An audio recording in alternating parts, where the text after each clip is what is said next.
Founded in 1999, Wallflower is an architecture and design firm founded by Tan and Cecil Chee that since then has undertaken a wide spectrum of commercial and residential projects.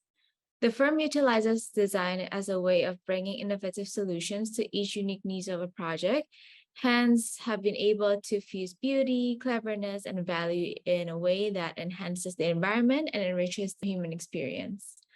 We are joined today by both Cecil and Robin from Wallflower Architects to chat about the landscape of architecture in Singapore and also about making a home there. So thank you so much for your time. Thank you. Yeah, glad to be here. Yes. We're happy to have you. So can you first tell us about your studio? Yes. What is that? Actually, both of us are classmates, right? Hmm. And when we first came out, we were working for industrial company, JTC, but we realized that's not our kind of thing. And then we went on to do other things. Both Robin and I went to a very good firm, Beckman and Shea in Singapore. And we kind of realized that's the kind of thing we like to do. So Robin stayed a while longer. I went out and I went to more corporate kind of work. But eventually, someone called us, a family friend, and said, "Hey, you guys can design houses and stuff like that, right? Why don't you design your house for us?" And it kind of started from there. And we thought we knew better, so we came out and did our own thing after that. That's cool. So how would you describe your design philosophy then? I guess through many conversations, right? When we started out as classmates, right?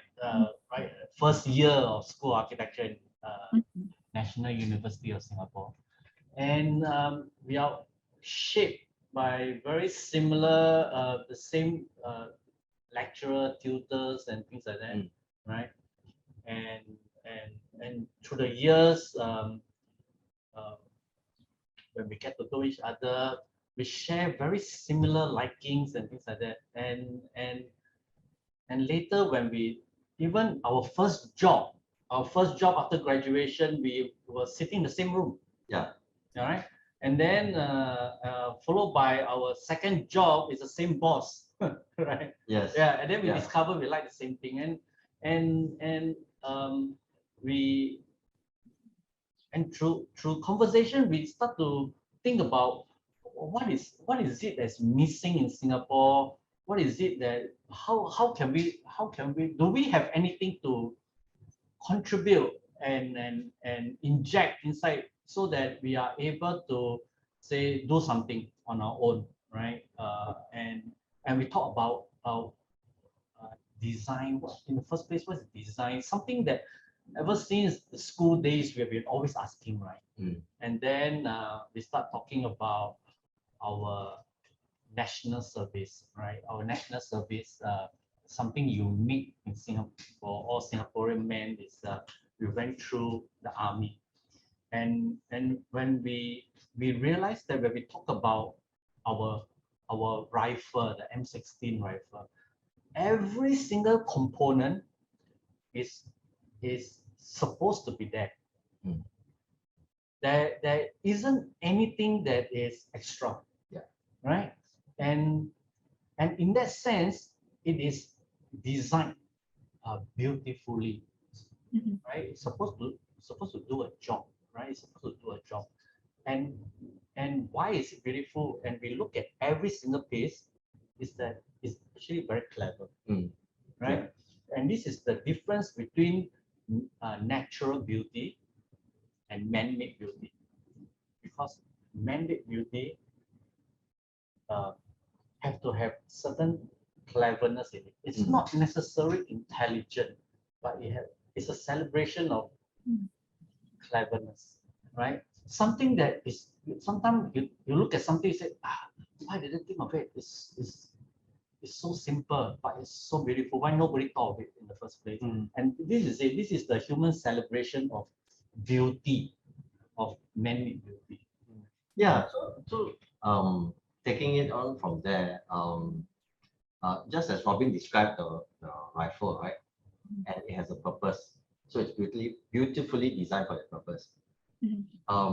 So when it comes to a home, in fact, any design, whether it's an ashtray or a house, there is a reason for it, right? But in that reason for it, if it fulfills its purpose very well, then there is a cleverness. Okay, you can fulfill something very well, but there will always be an intangible aspect as to how does aesthetic beauty come about. And that's what we talk about when we talk about design as well. When it's fit for purpose, it can be potentially ugly in the eyes of a human being, right? Or it can be very beautiful. For example, if we talk about jazz, if you do not understand the music behind it, then it sounds completely discordant. But when you understand what has gone behind it and how the person has decided to invent new phrases within the melody and so on and so forth, then you begin to see the cleverness. So implication is that in design, there are many levels of appreciation. One is intrinsic. The moment you see it, it's beautiful, right? Another level is the moment you see it, you may not understand it at all until later on you discover the beauty. Now, the best one would be it achieves both. You see it beautiful straight away, and as you enjoy and use it, you see more and more beauty in it. So I think sometimes in the way we design things, we subconsciously look for that, right? Because in architecture, there's a lot of intangible beauty if you can discover it, whether it's through the planning, whether it's through the proportions, whether it's through the material usage. And you're all describing a purpose. What's the purpose? The purpose is described by the people who use the space. I have spoken too much. Yeah, it's true because there's a mental model to every product or everything that people use, right? And it's basically an underlying expectation about how something should work, and a great design would satisfy that as well without making people confused or misleading the users in some way. Totally. I think one of our early ones, we do, of course, we do homes, we do commercial properties as well. I think one that helped us a lot was a friend came and asked us to do a nail spa. And at that time, very few people started this kind of business, the nail spa. So what is a nail spa? There wasn't an aesthetic for nail spa. The few that were open at that time typically copied what they thought a spa was, which maybe had Balinese kind of cultural expressions. You got a fountain in the corner, you got some gamelan going on in the background, and that to them is a spa. But is that a nail spa? So it forced us to think, let's go back to basics. What do you actually do in a nail spa? That's one. Secondly, what does the owner want to project? We are not Balinese.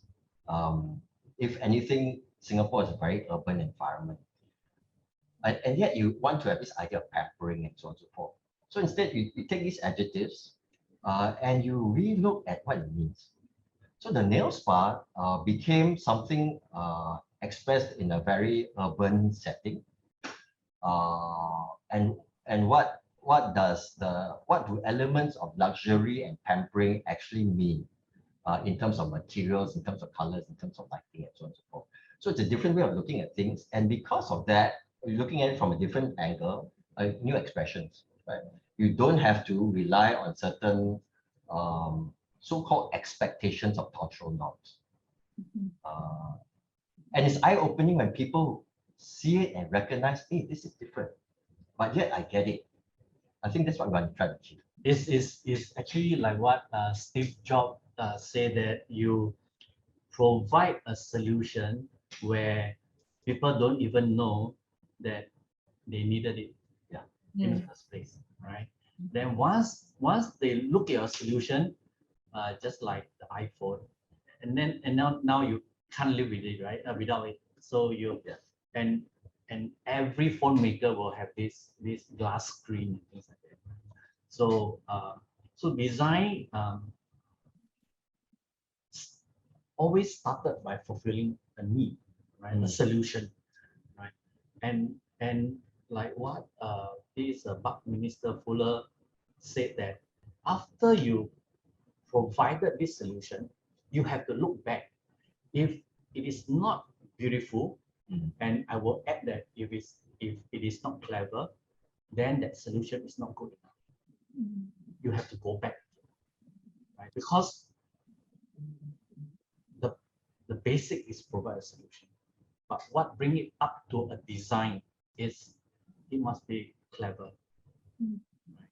People may not see it initially, right? Just that people may not see how clever is iPhone, but once because they don't even know they need such a thing, right? So, but Yeah, once or how it can improve their lifestyle. yeah, how it can improve their lifestyle and things like that. But once the people get to know the solution, and that's it. They can't live without it. Sweet. So how would you describe the language of Singaporean architecture, and how does it take the lead in Asian region? Language. That's interesting. I think Singapore is very blessed because there's a lot of wealth here. And it is with resources that allow you to experiment. And it is that kind of certain demographic that wants something different as well, right? And the ability to see that they want something different. But the question is not different for different sake, different for improving sake. In Singapore, we are faced with a lot of space pressure, for example. And yet you want to express, you mentioned earlier on in some of the questions, things like homeliness. What is homeliness? We have space pressures. We have a lot of requirements for technology nowadays. And then the buzzword for the decade would be sustainable and so on. What do these all mean?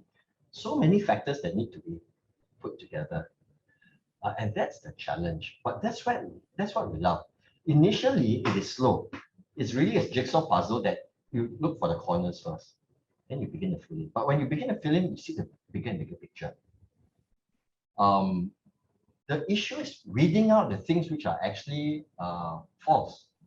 For example, truly what is green, truly what's sustainable, truly what is less energy consuming, or what is actually home to you. For many of us, many of our clients, home means different things. And that's where understanding the client is very, very important, because at the end of the day, it's their house and not ours. Although you might see certain similarities in some of the designs, but how the spaces interconnect and how they express themselves are unique. That's one. The second thing is, as much as it is a home for the clients, there are also universalities that every human being loves. You see a common thread: spaciousness, light, greenery, material usage. No, it's like a bit like Japanese cooking.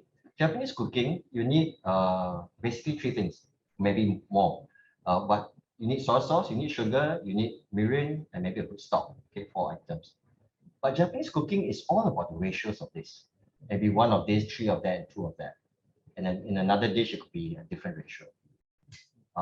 We are literally working with a similar principle, and therefore you see a certain language which begins to express the culture that we're in. What expresses that culture is partly because there's appreciation for that type of material, that's one. Secondly, how that material is used. For example, you see in a lot of wallflower architecture, a lot of screen usage. And that's very early on, because we realized screening is a very tropical response to the environment. It filters harsh light, it filters heat, it filters the air, it filters the view in a very urban environment. Is it expensive? It is, because you're adding another layer, another element to building. But you get so much more. So it's always these balances. Yeah. Robin, what do you think? I think also the language of architecture in Singapore is always evolving. Yeah. Right. It's always evolving, and it's hard for us to see our own language. It's easier. It's easier for someone outside. Yeah. Right. Yeah. I can see what's happening in like China. I can see what's happening in Vietnam and things like that. Right. Yeah. Yeah. It's easy to identify, but our own we don't know. But at the same time, I would say the architecture is getting much more exciting in this region. In NUS, I attend a seminar where Indonesian architects will come to give a talk, Thai architect will come and give a talk, Vietnamese and things like that. And everybody is dealing with this very similar Asian, right? Southeast Asian kind of response, climatic response and things like that. And it's I think it's you need this critical mass, and slowly it will evolve when the society become more affluent. Right. And in architecture, we need the society to be affluent in order to appreciate design and more development. Right. Yeah. Design, there's a lot of to and fro. Sometimes you're blinded because we do something, of course, naturally being the creators, right? We think it's the best thing in the world. But we will only know through the critique of it and where it fails. Of course, the first person to critique would be its user, right? The second one would be from fellow professionals. And as Robin said, it's very good when there's communication internationally, so to speak. Partly because, as Robin was also mentioning, we have unique situation in Singapore. Someone in Indonesia, someone in Malaysia or Vietnam or China, very different responses to climate, to material usage, to cost. And we see wonderful things coming out of, in fact, the less resources you have, the more clever you need to be. So you see very clever work coming out from, say, Vietnam. Beautiful work, very well thought out. It forces you to think, and those guys are very, very good. And they'll continue to improve. It's sometimes when you have too much money that you anyhow spend it. Then you get neither here nor there. Well, yeah. So it's a thinking process. Since Cecil mentioned about making a home, how important is it to accentuate a home in a place like Singapore that has rapid growth? That's a very tough question, right? Yeah. For us, we always feel that rapid growth and constant change just goes hand in hand. And so it is, and what we experience even with ourselves is it's very difficult to bring our kids to show them where was the old primary school. Don't exist. Things just don't exist, right? Even my national university, the hostel is no longer there, right? Yeah. So so if we type the definition of home to physical environment in a fast changing world, then of course you'll feel very disoriented, right? I think for us, we tie home to relationship, right? To friends, to kins, and things like that. So for architecture, we can't solve this problem in a fast changing society. Every 6 months to a year, things will just change. Yeah, home means, I mean, really, home to me means so many things to different people. To an expat who really doesn't have a home, it's somewhere where they can just switch off. And switch off could mean different things to different people. One, it could be a house which, for example, has a fantastic home theater. Another one could just be a wonderful garden view. Home for other people could be family. If my family operates well in there and it encourages interconnection, like what COVID has been doing, then perhaps that is home. And sometimes you don't need space for home, meaning to say, and that's where truly the cleverness comes in. The more a space that allows you to use it. For example, I'll give you an example. One friend of mine loves to buy all types of kitchen equipment. One device just to core a strawberry, for example. Another one just to grate Parmesan cheese. Whereas a different friend has one chef's knife and that one chef's knife can do practically everything if you know how to use it. Now, to me, that is sustainability and that's cleverness. Because if you're able to do that, then you're very, very efficient in all directions, whether it is for home use, for office use, for family bonding, for chilling out. If one or few spaces can do that well, then I mean, you're resolving a lot of issues truly. So there are too many homes, for example, in Singapore, where the old expression was, the more rooms you have, the maybe it's a value or measure of wealth, right? Very common. To me, that's a very silly use of space.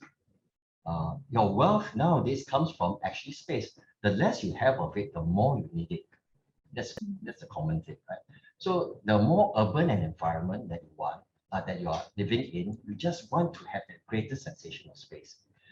And so when you look at the way we think through the planning, we are always trying to open it up. It's always opening up. But in that opening up, the definitions between the space become blurred. Right? One space could be for living. I mean, the typical definitions, living, dining, and so on and so forth. But in the modern scenario, it could be mixed. And of course, you could bring your laptop anywhere and work from any location as well. In fact, the dining table is the most wonderful space for that. To meet friends, to have a dinner, to have a Zoom meeting. I could say that I could be at home right now doing this Zoom meeting, but I'm not. Right? It could be all that function. Now, the question is, how do you make such a space universal and yet wonderful, lovely to be in? That's the real challenge. If I could say that any part of house could function in almost any pattern, but yet achieve its purpose in expressing it as a home, expressing it as a place to find refuge, to chill out, to enjoy, to invite friends, to have an office meeting, and yet the place looks great. Wow, that is something that I want to keep searching for. The answer's definitely not out there yet. But moving ahead, I think that's all. That's what we want. Yeah, and if I may add, it might also be a feeling or a certain attachment to something, right? It doesn't have to be a physical space, but say if hominess means to me that it's a time when I'm reminded of a certain sound or a certain song or a scent, for example, then I will be able to feel it anywhere, like in the office, at home. So I do agree that it's a more sustainable way of defining a home. Yeah, right. And some will say that home is a feeling. It's not so much a place, but it's a feeling. So the physical environment change, but if the feeling is still there, right? You still hear certain language, people talk in the background and things like that. You feel you're at home. But even if the physical environment is the same, but you feel that you're not at home anymore, the sound are different, the smell are different, then you're no longer at home, right? So I think yeah, that's a good point. So you always see this in movies. The movie the creatives at movies always understand it. From Terminator to Top Gun, they always have a picture of either family or their dog or something in their aircraft, in their home, they carry along with them. In Titanic, right? It's always that photograph. Our connection to memory is very important. To memory that we love very much is important. So in those scenarios, they're suggesting that it's irrespective of where you are, your loves are with you, right? And that's so important. Ratatouille is an excellent one. The moment he ate that, right, and it brought him back to a wonderful time in his past. That should be the narrative actually when we're talking about hope. Because it's something where you always want to go back to and you're just happy with it. Right? Whether you're 550 or no, you're not 500 or 80, 90 years old, you still find that home. Nice. So how do you communicate, or how have you communicated hominess through your designs? Actually, it's so different, right? Because it depends on the client. Yeah. of course, there is this client who asked me, why do we use a lot of timber in our project? And timber is a very difficult to maintain, right? In our tropical weather, it requires a high level of maintenance. It's very expensive, and then people ask, is it sustainable? And things like that. And I like to play a imagination game, right? My client, and I will say that imagine we have 4 architecture students, and each of them are given just one material to design a house, right? The first one will have a glass. You can use any type of glass, tinted, frosted, anything, right? And the second one will just use metal. The third one will use stone and concrete, and the last one will use wood, right? And the first one, it's like glass, everything is glass, furniture is glass and things like that. Now you find that in just this little thought experiment, you'll find that the one using only wood most likely will succeed in achieving a cozy, homey house, right? Yeah. So in a lot of modern houses in Singapore, we use steel, glass, concrete, and try to do a house without very little wood, and it's very difficult to achieve this hominess and this coziness. So wood is very essential. So as a material, just a material, I think wood is essential. I think there's something very subconscious about this. The materials of glass, steel, stone or concrete, and wood, out of all of them, only one was living. The rest are all either man-made or it's mineral, right? So very often when we are designing a space, our interconnection to the natural environment is an expression of either material or view. Meaning to say, either the building has the usage of wood as mentioned by Robin, right? Or it is looking out to wood, meaning to say towards a garden or towards air, or things that people don't associate with the house, strangely enough. It's things that they associate with the environment. So the less natural the environment, the more foreign you feel inside it. Although there are some people who appreciate it. And it can be very nice architecturally speaking. I mean, very minimal homes like John Pawson and so on and so forth. Beautiful, or by Tada under all concrete and so on and so forth. Wonderful. But would I want to stay there? No, I wouldn't want to stay there. As expressions of architectural cleverness, yes, totally. But I wouldn't want to stay there. So what links you to home could be very much a result of well, you mentioned like past experience as well. The second thing is, it makes me wonder, say for example, if I grew up in a concrete bunker, is that home to me?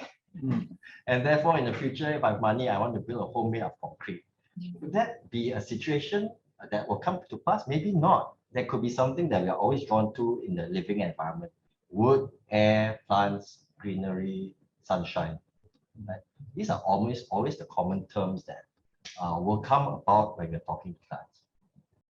Sweet. Lastly, how do you envision the future growth of architecture in Singapore? Tough one. Let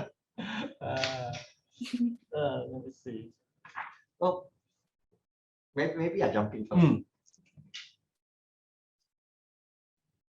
I think it's exciting. It's exciting because for us, there is never the perfect solution, right? You're as good as your last project. Right? The next one is something completely new. Are you up to the challenge? And perhaps that's what gets us up in the morning. It's the challenge of doing it better again. Right? But doing it better could mean a response which is completely different from the day before. Does that mean that the day before was the wrong response? Not necessarily, because things have changed. Yeah, or the client profile has changed and so on and so forth. Direction of Singapore architecture, I think, is very bright, partly because there's a lot of experimentation going on. And people are beginning to see the beauty in coming out with something different. But the environment also is getting very, very much tougher because there are so many more obstacles and restrictions which are imposed onto the design environment, especially the very regulated architectural environment in Singapore. So that's a massive challenge. And I like to joke with Robin on this. And we always say, no, Zaha Hadid does beautiful things. But to build something in Singapore needs a completely different response. Is she up to the challenge? I'm sure she is. If anybody from her office watches this, I'm sure they will say that. But it is a very difficult environment here to build something to what she has done many places around the world of that beauty. The stuff they build is wonderful. Right? But to translate it in an environment that has to comply with every single regulation in Singapore, now that's really clever if you do it well. I'm sure other countries have their issues also. But we notice as designers and architects in Singapore that it's tough here. The density and the regulations require a different different sort of architecture, a different sort of response. Right? Yeah, very, very different. And I guess we don't have a very preconceived idea of what will be. It's usually it's just evolving with needs, and what we have today is like 20 years ago. A lot of a lot of our clients don't even need such a thing. It's like they have all these even a walk-in chiller in the house or things like that. Right? Nobody would think of things like that. And now after the pandemic, it's very useful. It's very useful to have a chilled storeroom. Yeah. A walk-in chiller. Yeah. Last time something like that would be extravagance. Yeah. Now it could be seen as a need. Yeah. I mean, last time Wi-Fi was extravagance, and we totally need it now, for example. So the needs keep changing. But it's good to identify between needs and wants, because wants are typically the expressions of luxury. But when your needs are fulfilled well, that is luxurious. You don't need the wants. And sometimes it is our role to help to enable clients to see that they may be over specifying or over wanting something and so on and so forth. A very common thing in Singapore would be, I want a room for each of my children to do this and that. And by the time the house is finished, they've all gone off to university and the house is empty. So the needs are very dynamic all the time. If you're able to configure architectural space and environment such that it has greater longevity, and to me that is useful for society all around. Greater longevity in what? In resource use, in power usage naturally, in aesthetic beauty. And that's partly why I personally like to return to some of the older houses. Certain houses have stood the test of time in just being nice, no matter what. Right? What they are, I'm very fond of old colonial buildings, the old bungalows and so on and so forth, because they have wonderful proportion. The internal spatial planning is excellent. They respond to our environment very well. They just fit into a visual aesthetic that blends into the Singapore garden, so to speak. Maybe unique to Singapore, I'm not sure. Maybe that's the case. It's just that nowadays our land costs have changed, right? So the old typology are unable to serve the needs of a modern family. Yeah. Yeah. So the same needs, but the affordability, the strength to a very small plot of land, right? For the same house, the Yeah. same bungalow. Yeah. So the typology start to change, and what we, of course, in future Singapore will be denser, right, and denser. Yeah. So the sure. architectural response will be how you live very close to one another, right? Where privacy is the main concern and the premium, right? Privacy. In fact, we already have a model like that, which I feel we do not leverage well enough. It is the terrace shop house typology that you find in Singapore, Malaysia, and of course other parts of Southeast Asia. Partly because they are fairly efficient, right? When you begin to share walls, you begin to share costs. But the design of the building also allows for multiple ways of expression of the interior. Where you place a floor plate, where you introduce an airwell. The airwell is very, very key. Because with the airwell, it's not only environmentally responsive to it's cool, it gives you your own bit of sky where nobody else will give you, your own private space. So that is something I find not researched or not leveraged on well enough in Singapore. And you can see it, there's so many good architects, right, who have taken an old shop house and done wonderful interiors to them. But basically, they're all working the same thing, just two walls, stretched. Do whatever you want inside. Whether you want to open up the sky, whether you want to put 3 levels, 2 levels, a swimming pool inside, or nothing inside, up to you. But the spaces you achieve with that and the privacy and your own plot of sky in a very urban environment is solved, at least to a certain degree. Yeah, once you enlarge that, will be the courtyard house, right? Yes, and then as Robin said, this is actually a multipliable model. It is essentially a form of courtyard house, which commonly found in China in the past. Right? One of our very early projects was a house very similar to that, a courtyard house. Basically, it just occupies a lot of internal airwells. For the very reason is that your neighbor is too nearby, you don't want to see them, they don't want to see you. Instead, you look inside. And you privatize your own garden, you privatize your own pool, you privatize your own plot of sky. And it's a wonderful, wonderful personal environment in a very urban environment. Yeah. I mean, like for example, from where we are barely, we're in downtown Singapore, right? About a 5+ minute drive away is that house.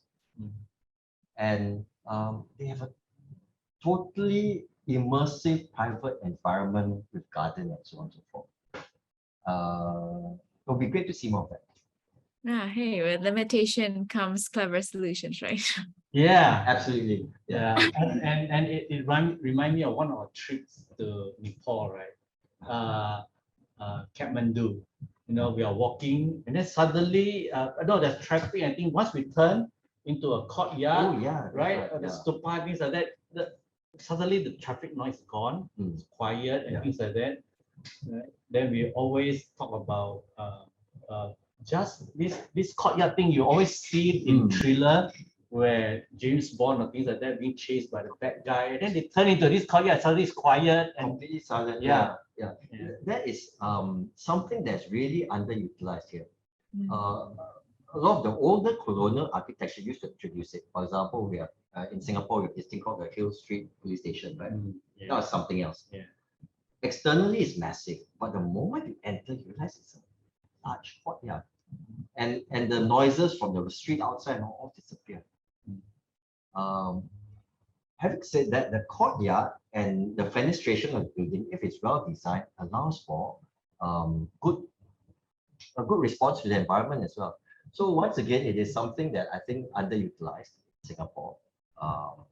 There are modern expressions of it, maybe like the Star Vista building and so on, where there's a large urban, not air-conditioned environment, but it's but because it's almost cave-like, it's a bit like Mulu Caves if you've ever been there. Enormous space that feels like a large cave, but because of that, it encourages airflow. And I'm guessing that their energy consumption is very low, but the environment is great. Mm. Yeah, I do agree that architectural typology is unique and local to a place or a location. And it's also a great reminder that architecture and design is always an extension of our environment, and it's always in context of something of a larger stretch. And so it can be a location, it can be the people around us, social context, and also the users, right? We just now talked about how the need of a client is different than the other. So it's really important to do the programming process or programming phase really well to really know what is it that we should provide a client now and what is necessary for them to really make clever designs. So yeah, thank you so much for today, and keep doing great things, and hope to catch you again soon. Thank you. Yeah. Thanks for your time, and do come and visit us when you're here. Yeah. Will do. Thank you.